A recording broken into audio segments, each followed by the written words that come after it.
ప్రభువైన యేసుక్రీస్తు నామంలో అందరికీ హృదయపూర్వక వందనములండి. సామెతల గ్రంథము 30వ అధ్యాయము. దేవోక్తి అనగా యాకే కుమారుడైన ఆగూరు పలికిన మాటలు. ఆ మనుష్యుడు ఈతీయేలునకును ఉక్కాలునకును చెప్పిన మాట. నిశ్చయముగా మనుష్యులలో నా వంటి పశుప్రాయుడు లేడు. నరులకున్న వివేచన నాకు లేదు. నేను జ్ఞానాభ్యాసము చేసి కొన్న వాడను కాను. పరిశుద్ధ దేవుని గూర్చిన జ్ఞానము పొందలేదు. ఆకాశమునకెక్కి మరలా దిగినవాడెవడు? తన పిడికిళ్లతో గాలిని పట్టుకొన్నవాడెవడు? బట్టలో నీళ్లు మూటకట్టిన వాడెవడు? భూమి యొక్క దిక్కులన్నిటినీ స్థాపించిన వాడెవడు? ఆయన పేరేమో, ఆయన కుమారుని పేరేమో నీకు తెలిసి ఉన్నదా? దేవుని మాటలన్నీయూ పుటము పెట్టబడినవే. ఆయనను ఆశ్రయించు వారికి ఆయన కేడెము. ఆయన మాటలతో ఏమీయూ చేర్చకుము.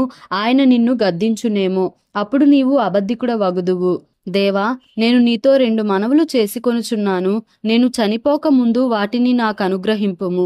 వ్యర్థమైన వాటిని అబద్ధములను నాకు దూరముగా నుంచుము. పేదరికమునైనను ఐశ్వర్యమునైనను నాకు దయచేయకుము. తగినంత ఆహారము నాకు అనుగ్రహింపుము.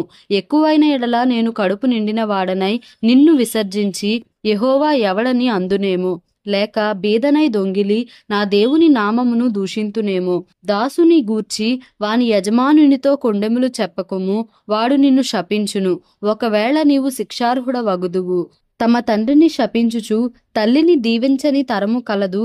తమ దృష్టికి తాము శుద్ధులై తమ మాలిన్యము నుండి కడుగబడని వారి తరము కలదు. కన్నులు నెత్తికి వచ్చిన వారి తరము కలదు. వారి రెప్పలు ఎంత పైకెత్తబడి ఉన్నవి. దేశములో ఉండకుండా వారు దరిద్రులను మృంగునట్లును, మనుషులలో ఉండకుండా బీదలను నశింపజేయునట్లును, ఖడ్గము వంటి పళ్ళును కత్తుల వంటి దవడ పళ్ళును గలవారి తరము కలదు. జలగకు ఇమ్ము ఇమ్ము అను కూతురులిద్దరు కలరు. తృప్తి పడనివి 3 కలవు. చాలును అని పలుకనివి 4 కలవు. అవేవనగా పాతాళము, కనని గర్భము, నీరు చాలును అనని భూమి, చాలును అనని అగ్ని. తండ్రిని అపహసించి తల్లి మాట విననొల్లని వాని కన్ను లోయ కాకులు పీకును. పక్షిరాజు పిల్లలు దాన్ని తిన్ను. నా బుద్ధికి మించినవి 3 కలవు. నేను గ్రహింపలేనివి 4 కలవు. అవేవనగా అంతరిక్షమున పక్షిరాజు జాడ, బండ మీద సర్పము జాడ, నడి సముద్రమున ఓడ నడచు జాడ, కన్యకతో పురుషుని జాడ. జారణి యొక్క చర్యయును అట్టిదే. అది తిని నోరు తుడుచుకొని నేను ఏ దోషము ఎరుగనను. భూమిని వణకించునవి 3 కలవు. అది మోయలేనివి 4 కలవు. అవేవనగా రాజరికమునకు వచ్చిన దాసుడు, కడుపు నిండా అన్నము కలిగిన మూర్ఖుడు, కంటకురాలయుండి పెండ్లి అయిన స్త్రీ, యజమానురాలికి హక్కుదారురాలైన దాసి. భూమి మీద చిన్నవి 4 కలవు, అయినను అవి మిక్కిలి జ్ఞానము గలవి. చీమలు బలము లేని జీవులు, అయినను అవి వేసవిలో తమ ఆహారమును సిద్ధపరచుకొనును. చిన్న కుందేళ్లు బలము లేని జీవులు, అయినను అవి పేటు సందులలో నివాసములు కల్పించుకొనును. మిడుతలకు రాజు లేడు, అయినను అవన్నీయు పంక్తులు తీరి సాగిపోవును. బల్లిని చేతితో నీవు పట్టుకొనగలవు, అయినను రాజుల గృహములలో అది యుండును. డంబముగా నడుచునవి 3 కలవు. టీవితో నడుచునవి 4 కలవు.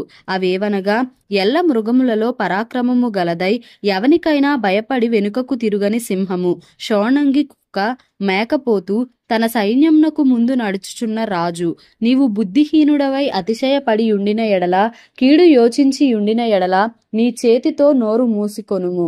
పాలు తరచగా వెన్న పుట్టును, ముక్కు పిండగా రక్తము వచ్చును, కోపము రేపగా కలహము పుట్టును. సామెతల గ్రంథము 31వ అధ్యాయము. రాజైన లెమూయేలు మాటలు. అతని తల్లి అతనికి ఉపదేశించిన దేవోక్తి. నా కుమారుడా, నేనేమందును? నేను కన్న కుమారుడా, నేనేమందును? నా మ్రొక్కులు మ్రొక్కి కనిన కుమారుడా, నేనేమందును? నీ బలమును స్త్రీలకియ్యకుము.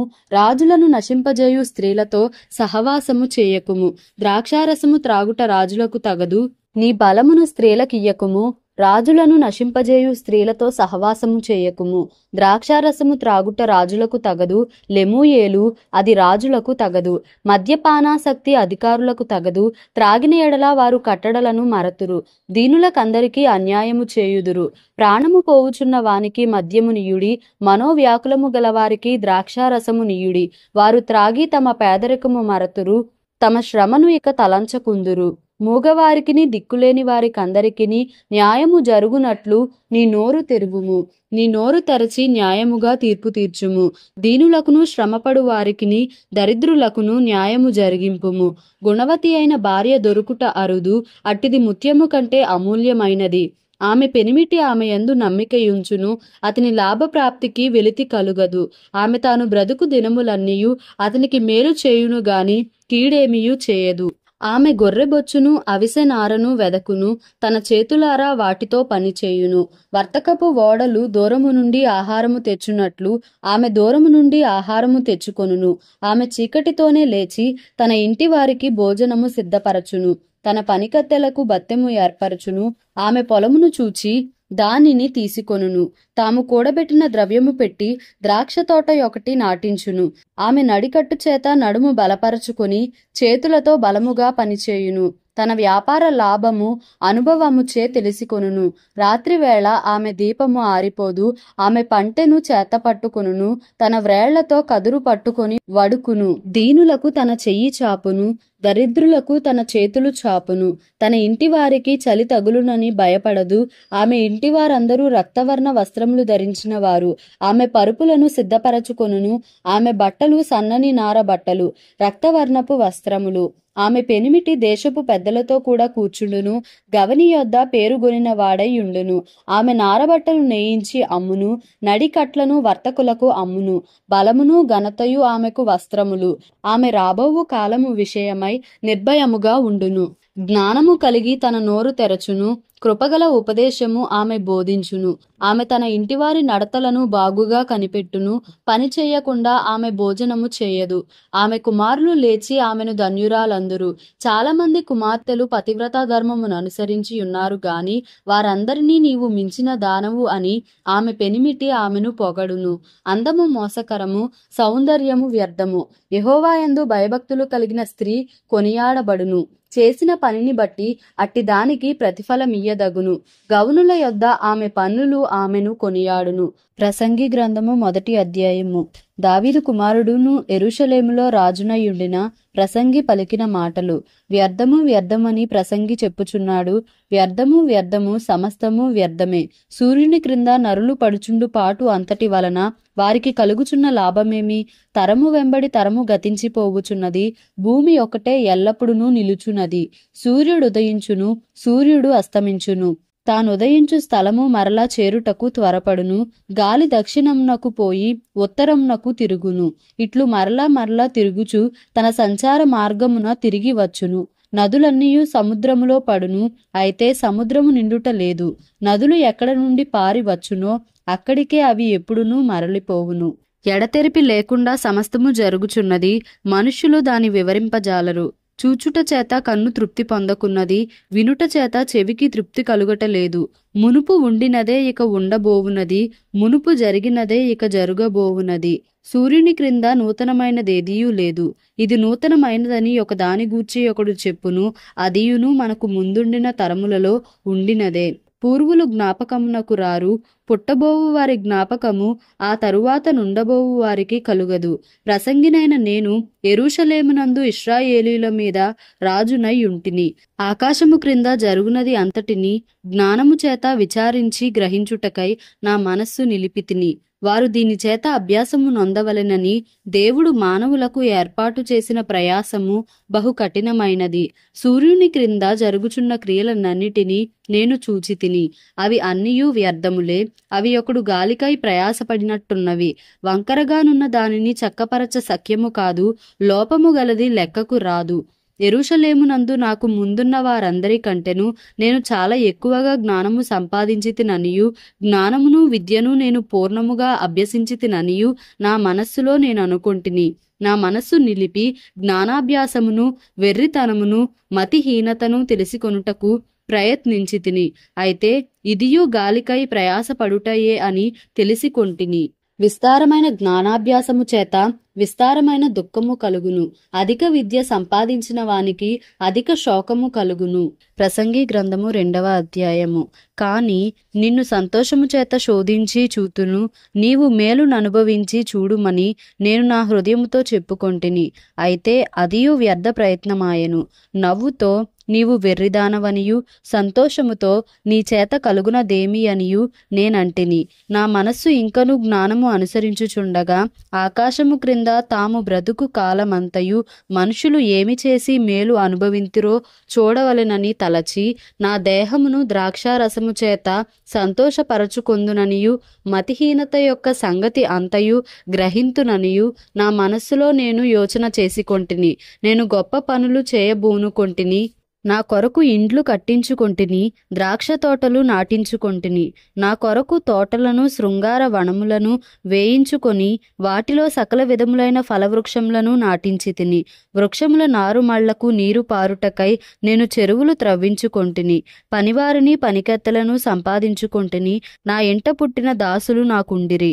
యెరూషలేమునందు నాకు ముందుండిన వారందరికంటే ఎక్కువగా పశుల మందలను గొర్రెమేకల మందలను బహు విస్తారముగా సంపాదించుకొంటిని. నా కొరకు నేను వెండి బంగారములను రాజులు సంపాదించు సంపదను ఆయా దేశములలో దొరుకు సంపత్తును కూర్చుకొంటిని. నేను గాయకులను గాయకురాండ్రను మనుష్యులెచ్చయించు సంపదలను సంపాదించుకొని బహుమంది ఉపపత్నులను ఉంచుకొంటిని. నాకు ముందు యెరూషలేమునందున్న వారందరికంటెను నేను గనుడనై అభివృద్ధి నొందితిని. నా జ్ఞానము నన్ను విడిచిపోలేదు. నా కన్నులు ఆశించిన వాటిలో దేనిని అవి చూడకుండా నేను అభ్యంతరము చేయలేదు.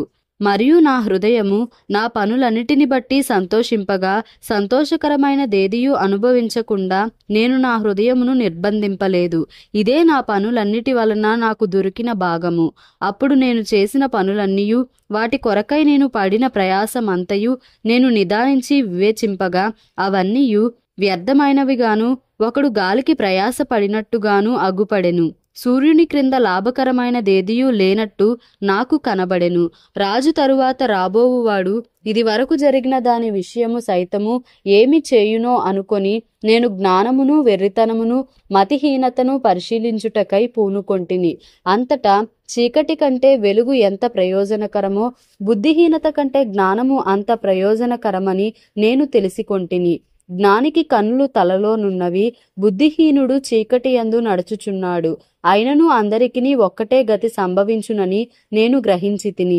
కావున బుద్ధిహీనునికి సంభవించునట్లే నాకును సంభవించును. గనుక నేను అధిక జ్ఞానము ఏల సంపాదించి తినని నా హృదయమందనుకొంటిని. ఇదియు వ్యర్థమే. బుద్ధిహీనులను గూర్చినట్లుగానే జ్ఞానులను గూర్చియు జ్ఞాపకము ఎన్నటికినీ ఉంచబడదు. రాబోవు దినములలో వారందరూ మరువబడిన వారై యుందురు. జ్ఞానులు మృతినొందు విధమెట్టిదో బుద్ధిహీనులు మృతునొందు విధమట్టిదే. ఇది చూడగా సూర్యుని క్రింద జరుగునది నాకు వ్యసనము పుట్టించెను. అంతయు వ్యర్థముగాను ఒకడు గాలికై ప్రయాస పడినట్టుగాను కనబడెను. గనుక బ్రతుకుట నాకు అసహ్యమాయెను. సూర్యుని క్రింద నేను ప్రయాసపడి చేసిన పనులన్నిటినీ నా తరువాత వచ్చు వానికి నేను విడిచిపెట్టవలెనని తెలిసికొని నేను వాటి యందు అసహ్యపడితిని. వాడు జ్ఞానము గలవాడై యుండునో బుద్ధిహీనుడై యుండునో అది ఎవనికి తెలియను. అయితే సూర్యుని క్రింద నేను ప్రయాసపడి జ్ఞానము చేత సంపాదించుకున్న నా కష్టఫలమంతటి మీదను వాడు అధికారి అయి యుండును. ఇదియును వ్యర్థమే. కావున సూర్యుని క్రింద నేను పడిన ప్రయాసమంతటి విషయమై నేను ఆశ విడిచిన వాడనైతిని. ఒకడు జ్ఞానముతోనూ తెలివితోనూ యుక్తితోనూ ప్రయాసపడి ఏదో ఒక పని చేయును. అయితే దాని కొరకు ప్రయాసపడని వానికి అతడు దానిని స్వాస్థ్యముగా ఇచ్చివేయవలసి వచ్చును. ఇదియు వ్యర్థమును గొప్ప చెడుగునై ఉన్నది. సూర్యుని క్రింద నరునికి తటస్థించు ప్రయాసమంతటి చేతను వాడు తలపెట్టు కార్యములన్నిటి చేతను వానికేమి దొరుకుచున్నది? వాని దినములన్నీయు శ్రమకరములు, వాని పాట్లు వ్యసనకరములు. రాత్రి అందైనను వాని మనస్సునకు నెమ్మది దొరకదు. ఇదియు వ్యర్థమే.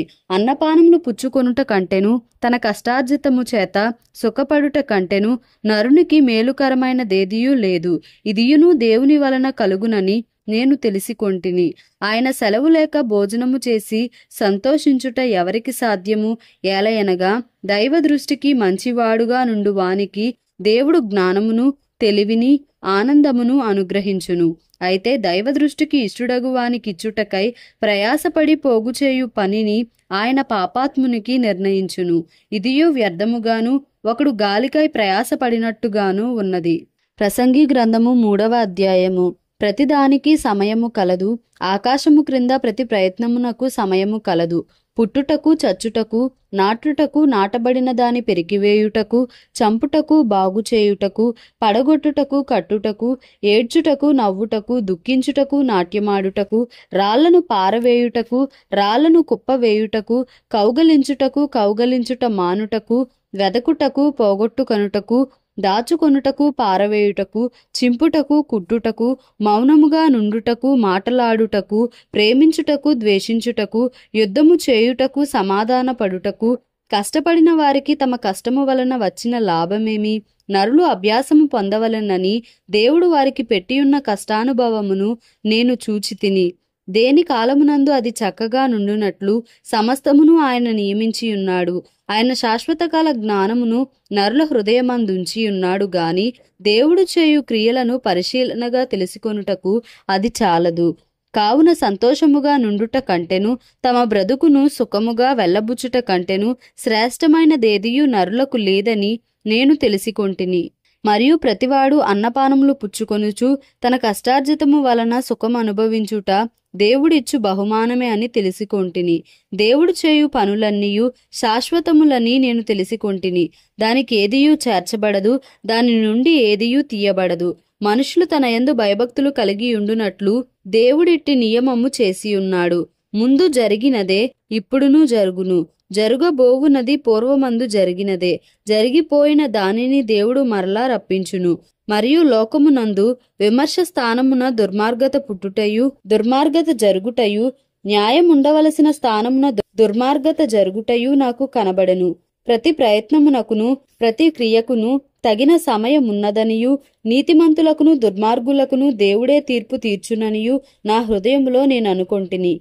కాగా తాము మృగముల వంటి వారని నరులు తెలిసికొనున్నట్లును, దేవుడు వారిని విమర్శించునట్లును ఇలాగు జరుగుచున్నదని అనుకొంటిని. నరులకు సంభవించున్నది ఏదో అదే మృగములకు సంభవించును. వారికిని వాటికిని కలుగు గతి ఒక్కటే. నరులు చచ్చునట్లు మృగములను చచ్చును. సకల జీవులకు ఒక్కటే ప్రాణము. మృగముల కంటే నరులకేమీయూ ఎక్కువ లేదు. సమస్తమును వ్యర్థము. సమస్తము ఒక్క స్థలమునకే పోవును. సమస్తము మంటిలో నుండి పుట్టెను. సమస్తము మంటికే తిరిగిపోవును. నరుల ఆత్మ పరమునకెక్కిపోవునో లేదో, మృగముల ప్రాణము భూమికి దిగిపోవునో లేదో ఎవరికి తెలియను. కాగా తమకు తరువాత జరుగు దానిని చూచుటకై నరుని తిరిగి లేపి కొనిపోవువాడెవడును లేకపోవుట నేను చూడగా, వారు తమ క్రియలయందు సంతోషించుట కంటే వారికి మరి ఏ మేలును లేదను సంగతి నేను తెలిసికొంటిని. ఇదే వారి భాగము. దేవుడి పరిశుద్ధ వాక్యంను మన వినికిడిలో దీవించి ఆశీర్వదించును గాక. Amen. Please like, share and subscribe for more videos.